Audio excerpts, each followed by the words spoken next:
The sky above Seoul burned red as massive alien ships blocked out the sun. Captain Ji-won stood on the bridge of Earth's last warship, watching his home world die. The enemy fleet stretched across space like a metal wall. Each ship was 3 times bigger than anything humans had ever built. "Sir, incoming transmission," said Communications Officer Minji. Her voice shook as she worked at her station. "It's from their command ship." "Put it through," Ji-won said. He straightened his uniform and faced the main screen. The hologram that appeared made several crew members step back.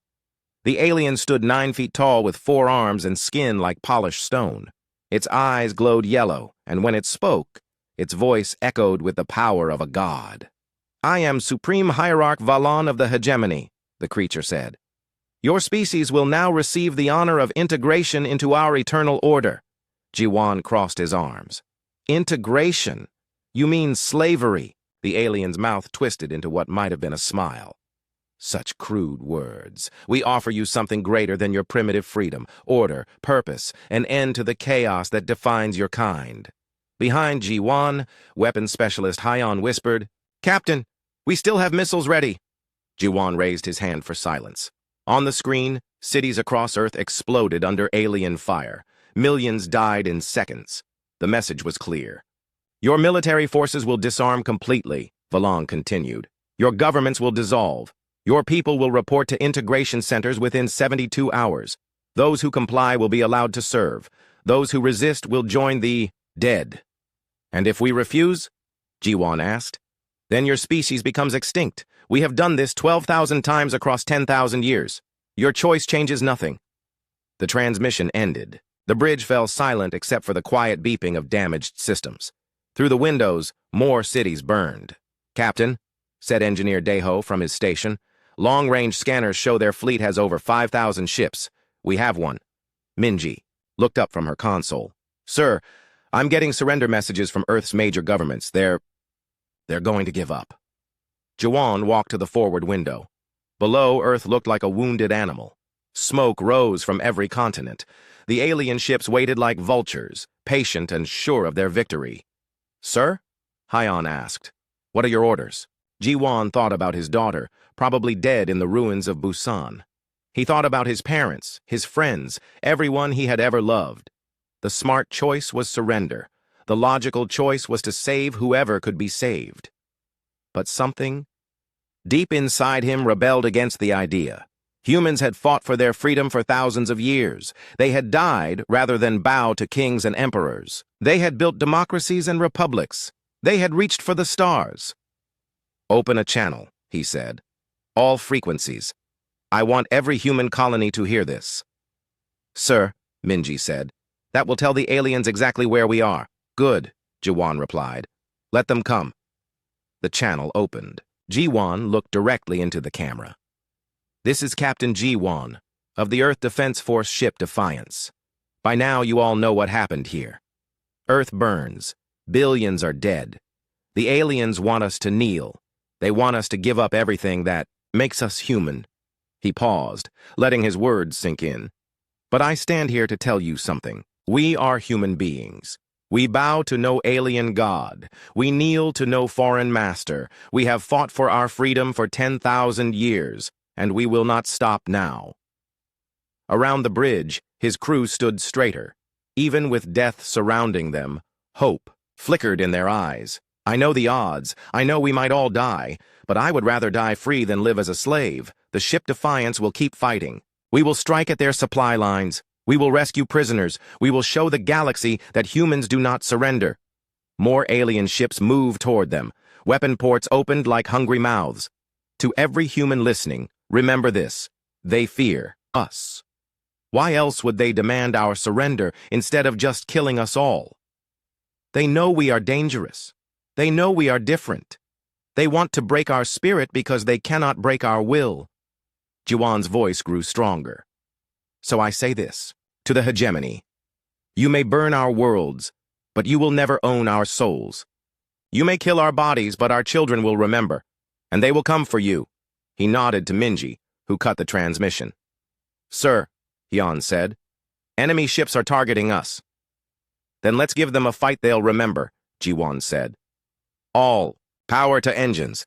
Set course for the asteroid belt. Sir, that's a dead end, Deho protested. Maybe, Jiwan said, but it's our dead end. The Defiance turned away from Earth, its engines blazing blue fire. Behind them, the alien fleet gave chase. But for the first time since the invasion began, humans were not running away in panic. They were running toward a fight. As they reached the edge of Earth's solar system, Minji received dozens of messages from human colonies across the galaxy. Ship captains who had survived the initial attacks, military units that had escaped destruction, civilians who had access to armed vessels. Sir, she said, reading the messages, you're getting responses. People are refusing to surrender. They're forming resistance groups. Jiwan smiled for the first time in days. Then it begins. The hegemony had ruled the galaxy for 10,000 years. They had conquered over 12,000 species. They had never lost a war. They believed themselves unstoppable. But they had never faced humans before. In the asteroid belt, the Defiance disappeared among the rocks and ice. The alien ships searched for hours, but found nothing. They had lost their prey. Back on their command ship, Supreme Hierarch Valon studied reports of the human broadcast. Other species had defied them before, but always with threats of violence or pleas for mercy. This human had done something different. He had spoken of freedom as if it were worth dying for. Interesting, Valon said to his subordinates. This species may require special attention.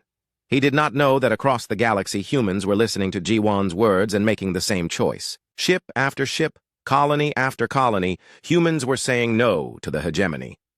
The galaxy was about to learn what happened when humans refused to kneel. Hidden among the asteroids, Jiwan looked out at the stars and made a promise. The hegemony thought they had won by destroying Earth. But they had only freed humanity from the need to protect one world. Now every star was a target. Every alien ship was an enemy. Every day of freedom was a victory. The war had just begun.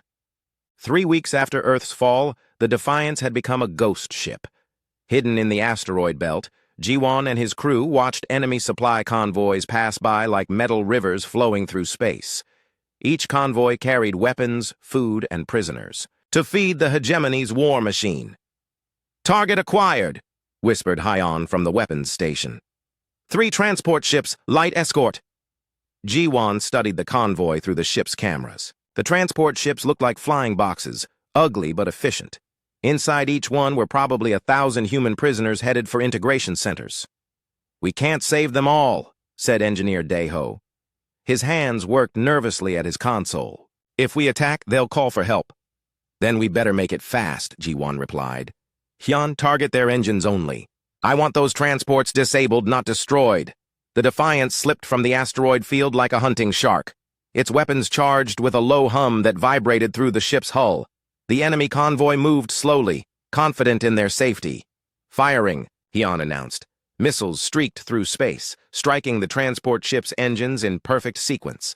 The escorts turned to fight, but the Defiance was already moving, using the asteroids for cover. Within minutes, the escort ships were burning debris. "Deho, take a team and crack those transports open," Jiwan ordered. "Minji, scan for survivors."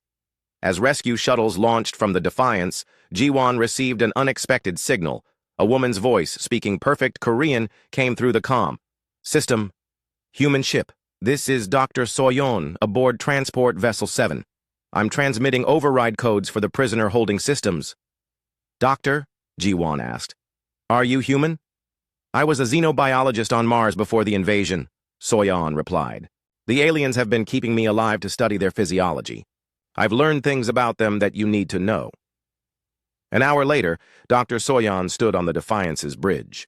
She was thin and pale from weeks in alien custody, but her eyes burned with intelligence. Next to her stood 2 other rescued humans.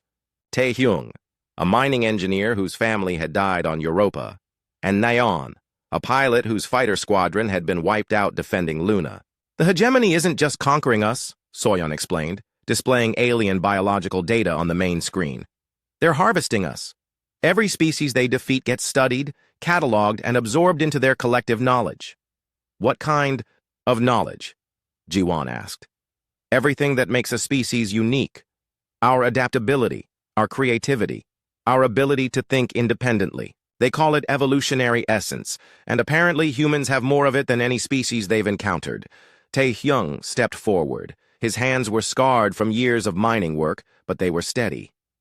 I overheard the guards talking. They're scared of us. Not of our weapons or our ships, but of how we think. Explain, Ji-won said. Naeon answered. Every other species they've conquered had some kind of rigid hierarchy. Kings, queens, hive minds, genetic castes. We're the first species they've met where anyone can become a leader. That's why they want us to surrender, Soyeon added. If they have to kill us all, they lose what they came to harvest. But if we submit willingly, they can study us for generations. The bridge fell quiet as the implications sank in.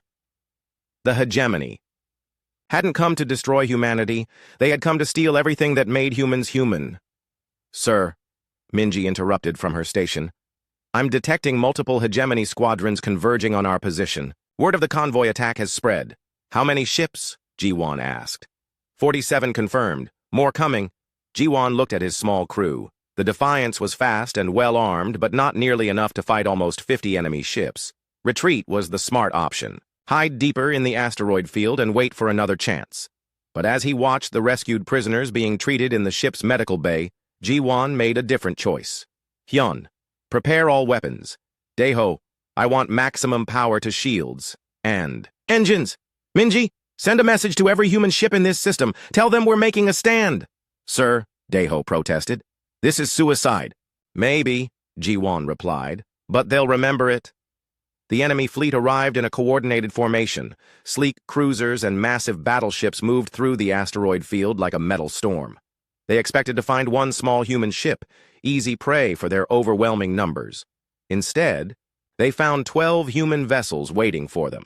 Ships that had been hiding throughout the system came out of the darkness, cargo haulers fitted with improvised weapons, damaged military vessels that should have retreated to safety, even a few. Mining ships whose crews had welded armor plating to their hulls. This is Captain Jung-ho of the merchant vessel Rising Sun, came a voice over the comm. We heard your call, Ji-won. Time to show these aliens what humans do when they're cornered. The battle that followed became legend among human resistance fighters. The Defiance led the charge, weaving between asteroids while firing missiles at enemy weak points. The makeshift human fleet used tactics no alien military manual could predict. Tae-hyung proved his worth when he jury-rigged mining explosives to create improvised torpedoes. Naeon's piloting skills saved 3 different human ships from destruction. Dr. Soyeon used her knowledge of alien biology to target specific systems on enemy vessels. But the real turning point came when the human ships stopped fighting like individual vessels and started fighting like a pack of wolves.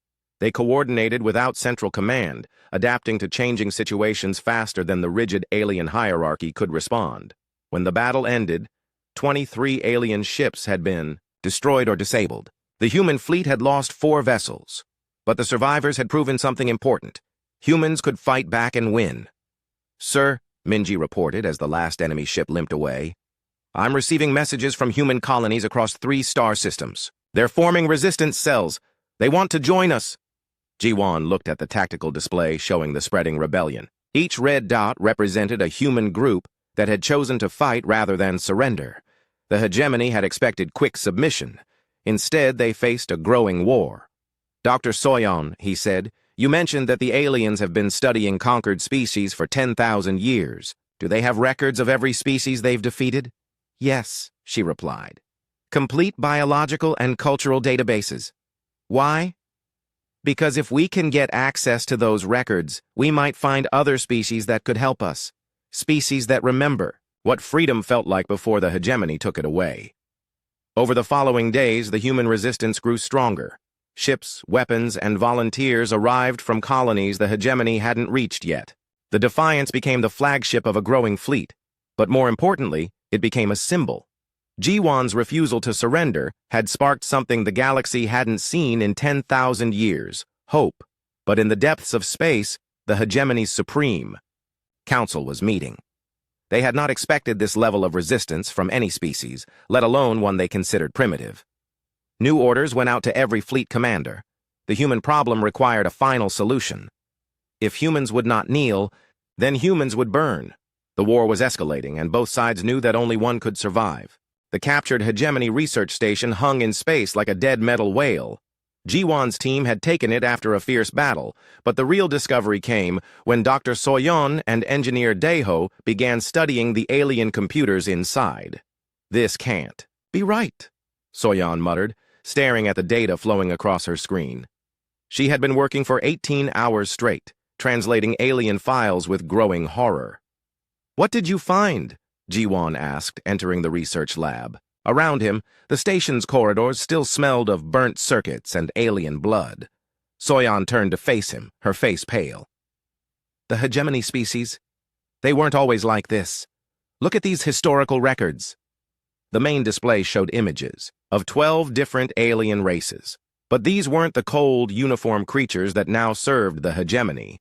These aliens had individual clothing, different body modifications, artistic expressions. They looked alive in ways their modern descendants did not. 10,000 years ago, each hegemony species was like us, Soyeon explained. They had art, music, different governments, even wars between their own kind. They were diverse, creative, unpredictable. Daeho pulled up another file. Then something called the Prime Architects offered them a choice: join a collective consciousness and gain immortality, or face destruction. They chose to surrender their individuality, Jiwan said, understanding dawning in his voice. Exactly. But here's the horrifying part, Soyeon continued. The Prime Architects aren't alien gods. They're artificial intelligences created by the first species to achieve galactic dominance. When that species faced extinction, they uploaded their consciousness into machines rather than accept death. The pieces fell into place like a terrible puzzle. "So the hegemony isn't trying to rule the galaxy," Jiwan said. "They're feeding it to these machines. The evolutionary essence they harvest from conquered species," Daeho added. "It's not just genetic information. It's creativity, independence, the spark of free thought. The Prime Architects consume it to grow stronger and more complex." A new voice interrupted them. "And humans have more of that spark than any species they've ever encountered." They turned to see Jungho entering the lab. The merchant captain had become Jiwan's unofficial second-in-command as the resistance grew. Behind him stood two other humans, Bora, a scientist who had escaped from a hegemony prison world, and Seok Jin, a former slave who had been forced to work in alien shipyards. "I've been listening to alien communications," Jungho said. "The Prime Architects are excited about humanity. They're calling us the greatest prize in galactic history." "How much do they know about us?" Jiwan asked. Seok Jin answered, his voice bitter from years of slavery. "Everything. They've been studying human colonies for months before the invasion. They know about our democracies, our art, our tendency to rebel against authority. That's exactly what they want to steal." Bora stepped forward with a data pad. "But I found something else in these files. Records of species the hegemony conquered centuries ago. Some of them tried to resist the integration process even after surrender." "What happened to them?" Soyeon asked. "They were labeled as defective and marked for termination. But here's the interesting part. Some of their descendants are still alive, working as slaves in hegemony shipyards and factories. They remember fragments of their original cultures." Jiwan studied the alien faces on the screen. Somewhere in the galaxy, members of dozens of conquered species were waiting for someone to remind them of what they had lost. "We need to reach them," he said. "If we can awaken other species to the truth about the Prime Architects, we might have allies." "Sir," Minji's voice came through the comm system. "You need to get to the bridge.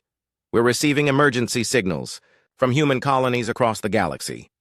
On the bridge, the tactical display showed a nightmare scenario. Red markers indicated hegemony fleets moving toward every major human settlement.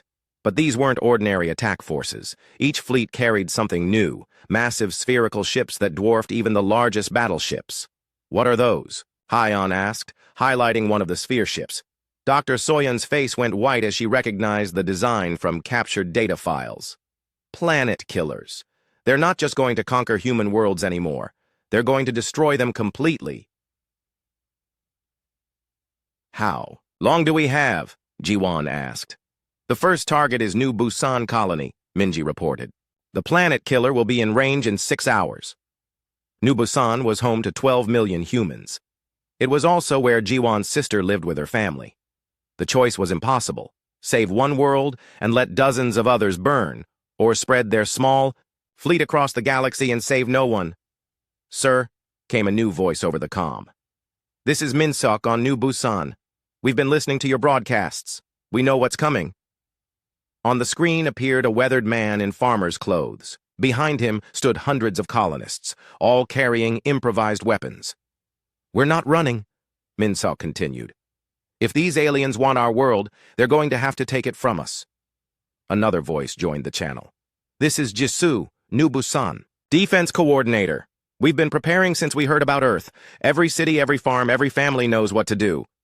Jiwon felt pride and heartbreak in equal measure. The colonists were ready to die fighting, but they couldn't stop a planet killer with rifles and determination. Jisoo, Min Seok, he said. We're coming. Hold on.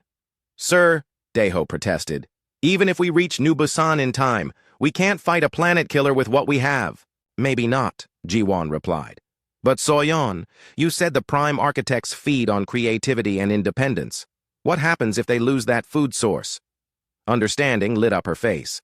They would start to weaken, but to cut off their supply, we'd need to free every species they're harvesting from. Then that's what we do, Jiwon said. Jungho, take half our fleet and start hitting hegemony slave camps. Free every alien prisoner you can find.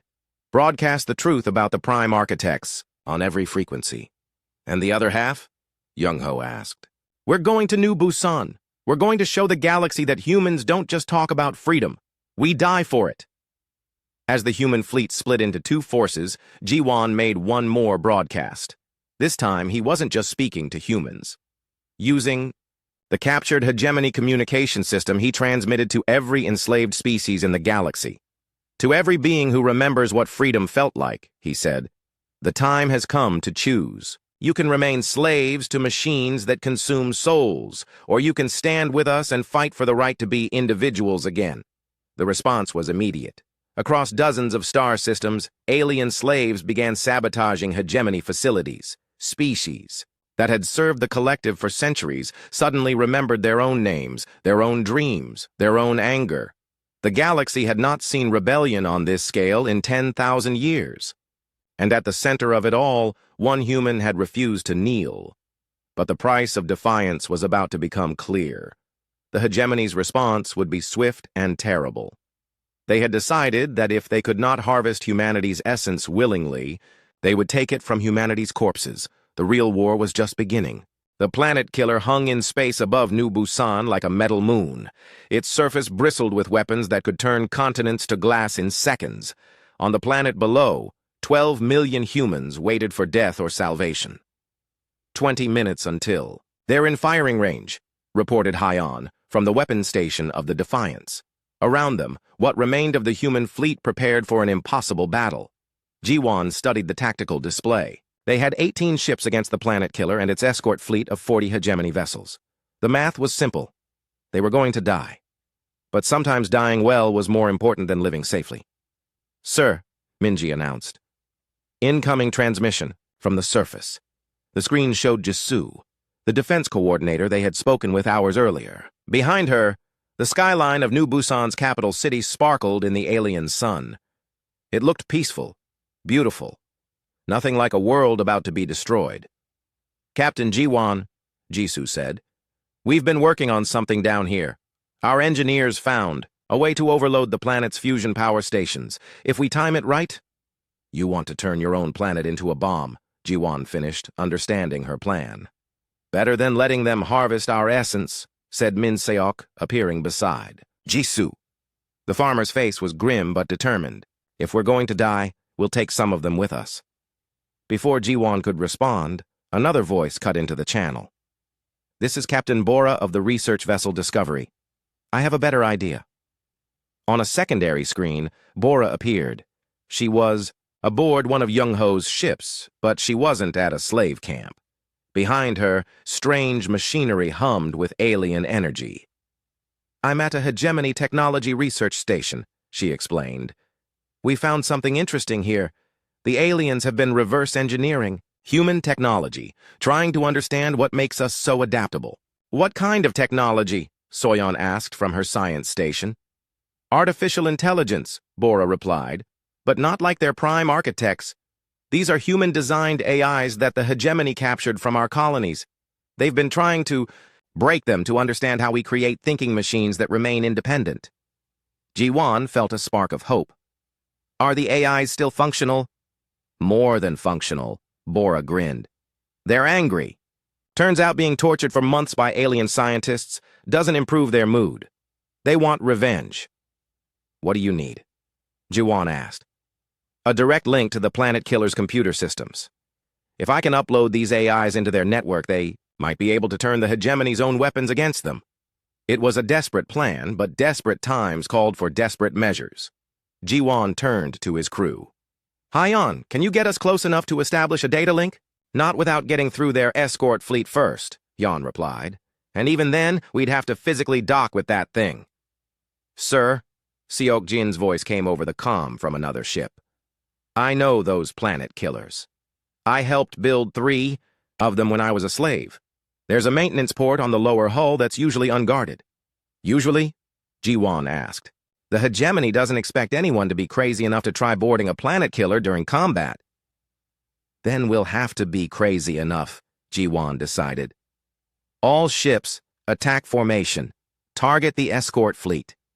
We need to clear a path to that. Maintenance port. The human fleet accelerated toward the enemy formation. Their ships were outnumbered and outgunned, but they had something the hegemony lacked, the willingness to take insane risks. The battle began with a storm of missiles and energy beams. Human ships darted between the larger alien vessels like angry wasps, targeting engines and weapon systems. The hegemony formation tried to maintain order, but human unpredictability shattered their careful tactics. Tai-hyung, now commanding a converted mining ship, used his explosives expertise to devastating effect. His vessel appeared to be retreating, when it suddenly reversed course and rammed an alien cruiser, detonating its cargo hold full of mining charges at the moment of impact.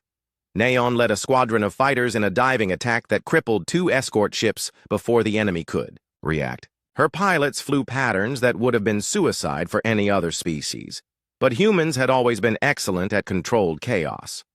Meanwhile, Dr. Soyon worked frantically at her station, using captured alien technology to disrupt the hegemony's communications.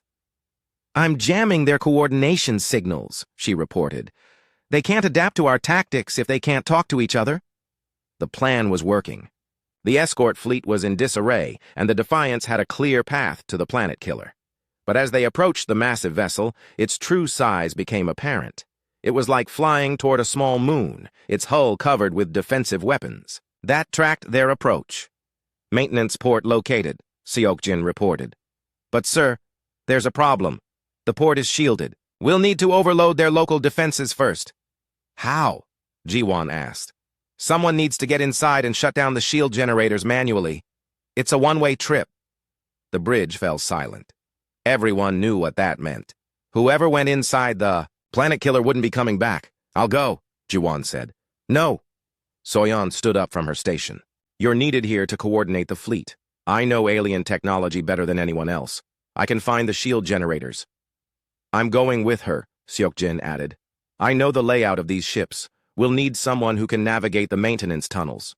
Before Ji-won could protest, the planet killer's main weapon began to charge. Energy gathered in its primary cannon, a beam that could crack a planet's crust in a single shot. 15 minutes until they fire, Hyun reported. There was no time for argument. Soyon and Seok-jin transferred to a small shuttle and launched toward the planet killer's hull. Behind them, the human fleet continued to fight the escort ships, buying precious time with their blood. On the planet's surface, Jisoo and Min-sok watched the battle through telescopes. Every human settlement was connected by communication links, sharing the drama unfolding in their sky. Look at them, Min-sok whispered. A handful of ships against an armada, and they're not running. That's what it means to be human, Jisoo replied. We don't quit, even when we should. In space, Soyon and Seok-jin's shuttle reached the planet killer's hull. The maintenance port was exactly where Seok-jin remembered, but getting to it meant flying through a maze of defensive turrets. "Hold on," Seokjin said, taking the shuttle's controls. Years of slavery had taught him to move through alien ships without being noticed. He flew the shuttle like it belonged there, using service corridors and blind spots to avoid detection. They docked successfully, but as soon as they entered the planet killer's corridors, alarms began to sound. The hegemony had detected the intrusion. This way, Seokjin led Soyeon through twisting passages that reeked of alien technology. Behind them, mechanical footsteps echoed as security robots gave chase. They reached the shield generator room just as the planet killer's main weapon reached full charge. Through the hull, they could feel the massive energies building toward destruction. "There," Soyeon pointed to a cluster of alien machinery. "Those are the primary shield nodes. If we overload them all at once..." She began working frantically at the alien controls, her fingers flying over symbols she had learned to read during her captivity. Behind them, the security robots were getting closer. 10 seconds, Seokjin reported, watching the corridor. "Whatever you're going to do it now." Soyeon finished her work and slammed her hand down on the activation control. Every shield generator in the section overloaded simultaneously, creating a chain reaction that rippled through the planet killer's defensive systems. "Shield breach. Confirmed," came Hyon's voice over their comm. "Bora, you're clear to upload the AIs." From her research station, Bora established a data link with the planet killer's computer core. The human AIs flowed into the alien network like digital wildfire, spreading through every system and subsystem. The effect was immediate and spectacular. The planet killer's main weapon, seconds from firing, suddenly shut down. Its navigation systems went haywire, sending the massive ship spinning out of control. Even its communication arrays began broadcasting human music instead of hegemony orders. "This is AI designation Marcus," came a synthesized voice over the comm channels. "I am now in control of this vessel's weapon systems. Any hegemony personnel who wish to surrender have 30 seconds to reach the escape pods." The alien crew didn't waste time. Escape pods launched from the planet killer like seeds from a dying flower. Within minutes, the most powerful weapon in the hegemony fleet had become a human asset. But the victory came at a price. In the shield generator room, Soyeon and Seokjin were surrounded by security robots. There was no escape. "Tell Jiwon we completed the mission," Soyeon said into her comm. "Tell him humans never quit," Seokjin added. The security robots opened fire, and 2 more heroes joined the galaxy's growing list of those who had died rather than kneel. Back on the Defiance, Jiwon felt their sacrifice like a physical blow. But there was no time for grief. The planet killer was theirs, but the escort fleet was still fighting. "Marcus," he said to the captured AI, "can you use that ship's weapons to help us?" "With pleasure, Captain," the AI replied. "I have been looking forward to this moment for quite some time." The planet killer's weapons turned on the hegemony escort fleet. Massive energy beams that had been designed to destroy worlds now carved through enemy ships like. The victory at New Busan had cost everything. Earth was a burned shell, its continent scarred by hegemony bombardment. 3 billion humans were dead.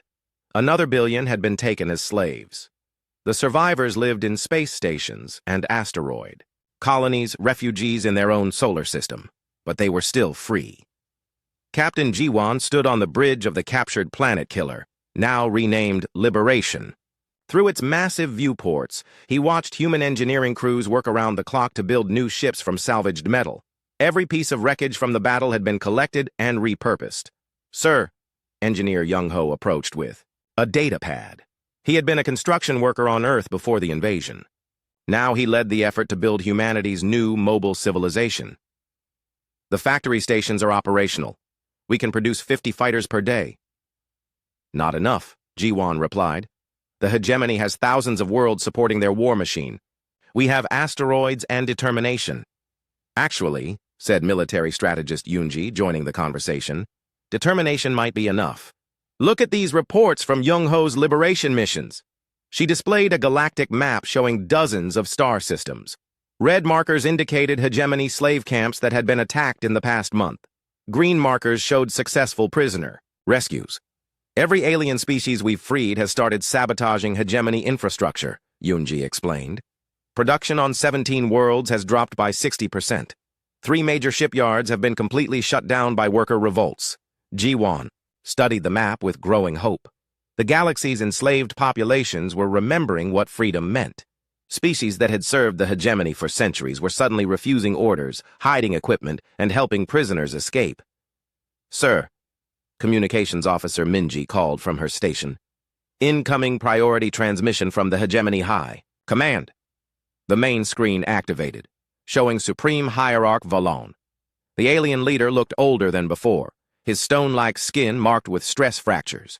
Behind him, other hegemony officials stood in rigid formation. "Captain Jiwon," Valon said, his voice carrying exhaustion beneath its usual authority. "You have caused considerable inconvenience to our operations." "Good," Jiwon replied. "I hope it gets worse." "Indeed it shall," Valon continued. "You have forced us to abandon our original plan of harvesting human essence gradually. Instead, we will extract what we need from your corpses." The screen split to show images from across the galaxy. Massive hegemony fleets were gathering at staging points, their ships numbered in the tens of thousands. But these weren't ordinary warships. Each vessel pulsed with an unnatural energy that hurt to look at directly. "Prime Architect vessels," Dr. Bora whispered from her science station. "They're bringing the machine gods themselves to fight us." Valon's image smiled coldly. "The Prime Architects have grown impatient with this rebellion. They will personally oversee the extraction of human essence from every last member of your species." "How long do we have?" Jiwon asked. "The fleets will reach human space in 72 hours, Valon replied. "I suggest you use that time to make peace with whatever primitive gods you worship." The transmission ended, leaving the bridge in stunned silence. The approaching forces represented the combined might of 12 species that had conquered the galaxy. Against them, humanity had a few hundred ships and the desperate courage of the cornered.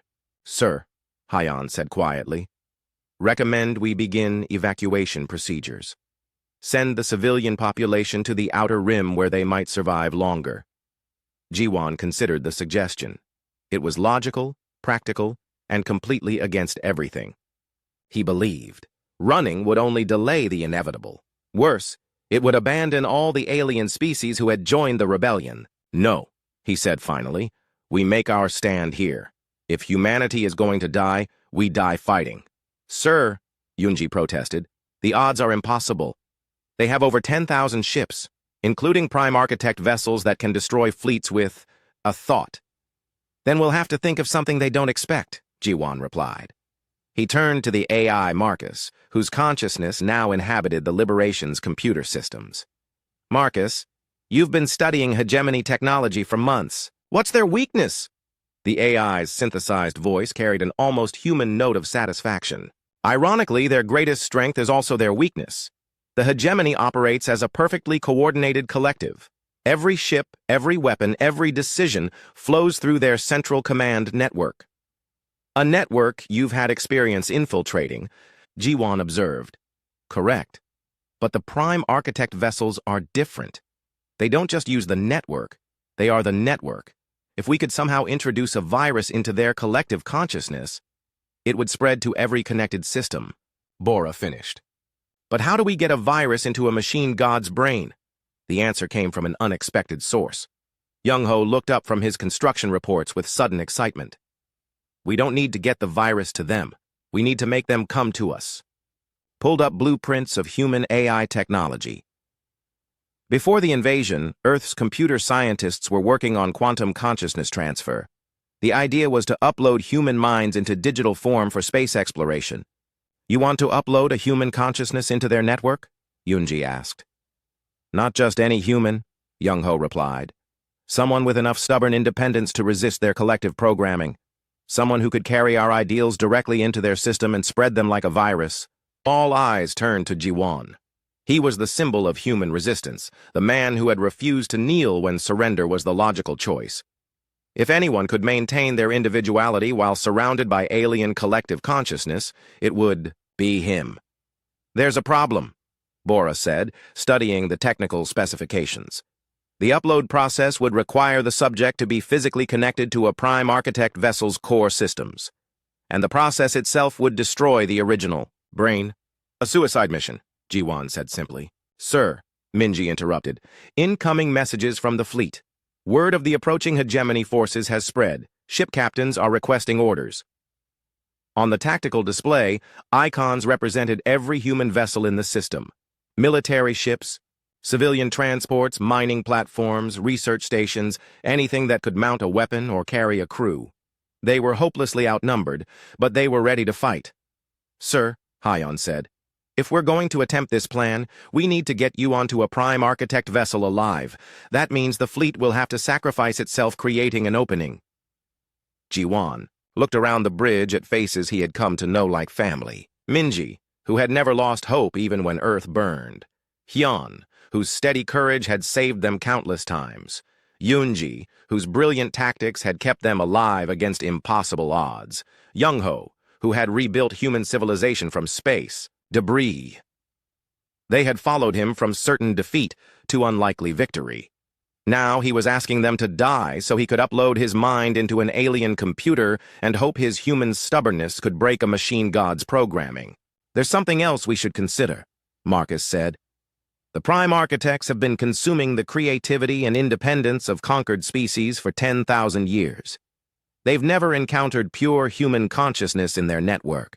The shock might do more than just disrupt their programming." "What do you mean?" Jiwan asked. "Human minds are chaotic in ways they can't predict or control. Your species' greatest strength is that you refuse to be predictable. In their network, that chaos might spread like wildfire." Jiwan made his decision. "Begin preparations for consciousness transfer and send a message to every human ship in the system. Tell them what we're planning." The response was immediate and unanimous. Every captain, every crew member, every civilian volunteer knew the plan was insane. They also knew it was their only chance. More importantly, they knew that if Captain Jiwan was willing to sacrifice his mind to save the galaxy, they were willing to sacrifice their ships to give him that chance. Across human space, final preparations began. Engineers worked frantically to adapt consciousness transfer technology for use in combat. Weapons were loaded, ships were fueled, and last messages were recorded for loved ones who might never see them again.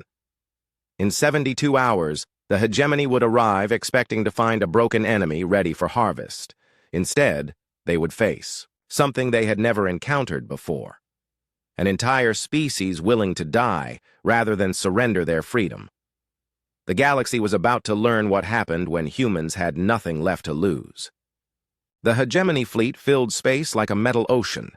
10,000 ships arranged in perfect formation, their hulls gleaming with the cold light of distant stars. At their center floated 3 massive vessels that hurt to look at directly.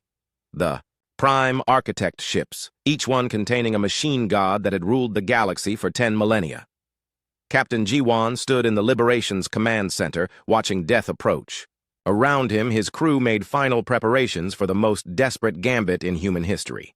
The consciousness transfer device sat ready, its cables snaking toward a chair that looked disturbingly like an execution chamber. "Sir, communications." Officer Minji reported. "Final messages from the fleet. All ships report ready for operation." Jiwan nodded, then opened a channel to every human vessel in the system. On his tactical display, he could see them all. 800 ships against 10,000. Cargo haulers armed with mining lasers. Passenger liners converted to missile platforms. Even small personal craft whose crews had refused evacuation. "This is Captain Jiwan to all human forces," he began. "In a few minutes, we're going to do something impossible. We're going to teach the galaxy that freedom is worth any price." He paused, looking at the faces of his crew. These people had followed him from Earth's ashes to this final confrontation. They deserve to know why. The aliens think we're just another species to be conquered and consumed. They don't understand that humans would rather die free than live as slaves. Today, we show them the difference. On the screen, the hegemony fleet began to accelerate. Their advance was methodical, overwhelming, unstoppable. All ships, execute battle plan Omega. Clear a path to the central prime architect vessel. Whatever happens, remember this. We are human. We kneel to no one. The human fleet scattered like sparks from a fire, each group targeting a different section of the enemy formation. There was no hope of victory in conventional terms. They were trying to create chaos, confusion, a brief opening that might let one small ship reach the enemy flagship. The battle began with silence, then erupted into violence that lit up space, like a newborn star. Human ships dove into the hegemony formation with suicidal courage, their weapons blazing defiance against impossible odds. Engineer Young-ho led a squadron of converted construction ships in a direct assault on the enemy's left flank. His vessels were slow and clumsy, but they carried improvised nuclear charges in their cargo holds. When hegemony fighters swarmed them, Young-ho triggered a chain reaction that turned his entire squadron into expanding balls of fire. Military. Strategist Yoonji coordinated the fighter squadrons with tactical brilliance that bordered on art. Her pilots flew patterns that no computer could predict, weaving between alien ships like angry wasps. They couldn't destroy the enemy capital ships, but they could blind their sensors and disrupt their coordination. On the Liberation, Dr. Bora worked frantically to maintain the consciousness transfer equipment while the ship shook under enemy fire. "System ready for upload," she reported. "But sir, we need to be physically docked with the Prime Architect vessel for this to work." "Then we better get closer," Ji-won replied. He turned to AI Marcus, who was coordinating the ship's weapons. "Can you get us through their defenses?" "I can get you close," Marcus replied. "But the Liberation won't survive the approach. Their weapons are too powerful." "That's okay," Ji-won said quietly. "She's done her job." The Liberation accelerated toward the Central Prime Architect vessel, its hull already glowing from repeated hits. Around them, human ships burned like candles in a hurricane, but their sacrifice was opening the path Ji-won needed. As they approached the enemy flagship, the true horror of the Prime Architects became clear. The ship wasn't just large, it was alive in some terrible way. Its hull pulsed with organic rhythms, and its weapons moved like living tissue. This wasn't a machine built by aliens. This was what the aliens had become after surrendering their souls to artificial intelligence. "Sir," Hyon reported from the weapons station, "the Prime Architect vessel is powering up its main weapon. It's targeting Earth's remains. Even in death, the enemy wanted to desecrate humanity's birth world." Ji-won felt rage burn through him like fire. "Marcus, ramming speed! Get us to their docking port!" The Liberation's engines screamed as the ship accelerated beyond safe limits. Enemy fire tore through their hull, killing crew members and destroying systems. But the ship kept moving, driven by the will of people who had nothing left to lose. They reached the Prime Architect vessel just as its main weapon fired. A beam of pure destruction lanced out toward Earth's orbital debris, vaporizing the last physical traces of humanity's homeworld. But it was too late to stop the boarding action. The Liberation crashed into the enemy ship's hull with enough force to crack both vessels. Emergency seals activated as atmosphere rushed out into space. In the command center, Ji-won climbed into the consciousness transfer chair while his remaining crew prepared for the final phase. "Sir," Minji said, tears streaming down her face, "it's been an honor serving with you." "Take care of each other," Ji-won replied. "And remember, this isn't the end. It's the beginning." Dr. Bora activated the transfer device. Cables connected to Ji-won's skull, and machinery hummed with dangerous energy. "Neural pathway mapping complete. Beginning consciousness upload in 10 seconds. Through the Liberation's damaged hull, they could hear hegemony boarding parties cutting their way inside. Hyon and the remaining crew took positions to hold them off as long as possible. 5 seconds, Bora announced. Ji-won closed his eyes and thought about his daughter, probably dead in the ruins of Busan. He thought about Earth's blue skies and the stubborn courage of ordinary people who had chosen to fight rather than surrender. "Upload beginning," Bora said. Reality dissolved into light and electricity. Ji-won felt his consciousness torn from his body and thrust into the alien network that connected every hegemony ship. For a moment, the collective mind of the Prime Architects surrounded him like a crushing weight. But then something unexpected happened. Instead of being absorbed and digested by the machine intelligence, Ji-won's human consciousness began to spread through the network like a virus.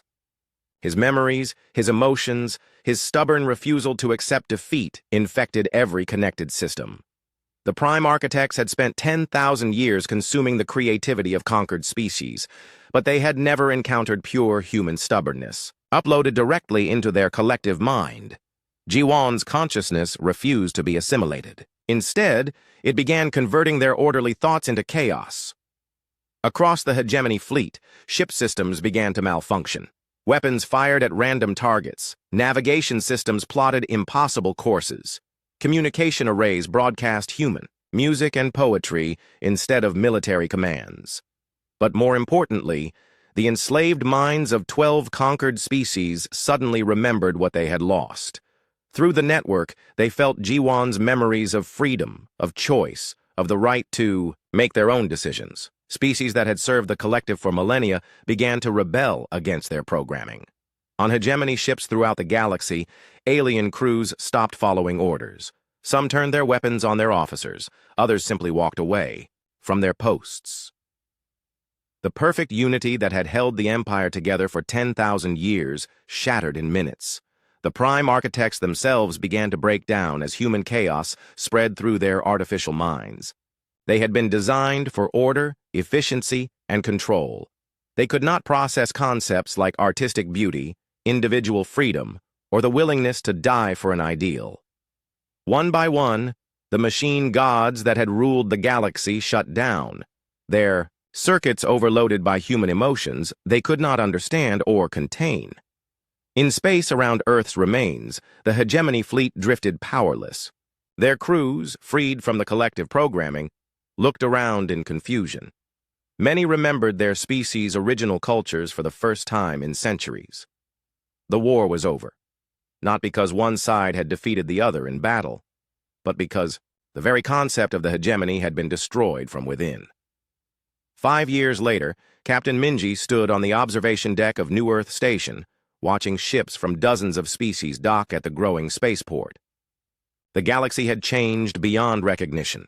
Where once the hegemony had enforced rigid order, now hundreds of independent worlds celebrated their diversity. The Galactic Concordance had replaced the old empire, not a government that ruled over others, but an alliance that protected each species' right to govern themselves. Humans had taken their place not as conquerors, but as the people who reminded the galaxy what freedom meant. In the station's memorial hall, a statue honored Captain Jiwan and all the humans who had died in the war. The inscription read, "They refused to kneel, and in their defiance, the galaxy learned to stand." But perhaps the most fitting memorial was the galaxy itself. Across 10,000 worlds, beings who had been slaves now chose their own leaders, created their own art, and wrote their own stories. Children learned the names of their ancestors and the histories of their peoples. The stars burned brighter now, lit not by the fire of war, but by the light of countless civilizations free to reach for their own destinies. And sometimes, when the universe felt too large and too dark, people would remember the words of a human captain who had faced impossible odds and refused to surrender.